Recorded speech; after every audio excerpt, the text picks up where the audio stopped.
ନମସ୍କାର। ଆସନ୍ତୁ ଶୁଣିବା ଆଜି ଶିବଙ୍କର ପଞ୍ଚରତ୍ର ସ୍ତୋତ୍ର। दिव्यकुण्डलहारमज्ज्वलमस्तके जलशोभितं कर्णकुण्डलनेत्रमज्ज्वलचन्द्रशीतलभासितं हस्तनिर्मलदण्डतीर्शूलभाल्यकौस्तुभधारितं हे शिवापति पार्वतीपति त्राहि मां भवसागरम्।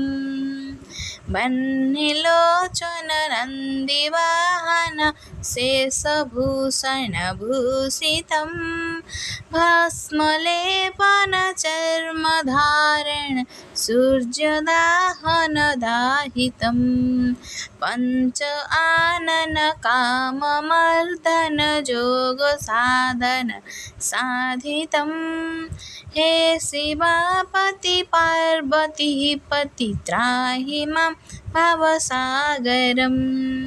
वर्णकर्पूररूपभास्करपादे नूपुरगर्जितं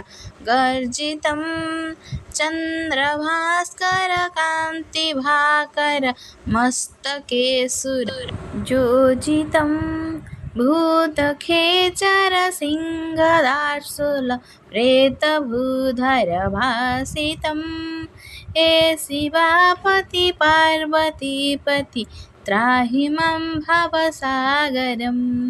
ब्रह्मरूपिणि विष्णुमोहिनि सर्वशक्तिनिसेवितं देवधारिणि अर्धवासिनि रूपकामिनि संस्थितं देवकामिनि नागपत्मिनि सर्वयोगिनि दासितं हे शिवापति पार्वतीपति त्राहि मां भवसागरम्।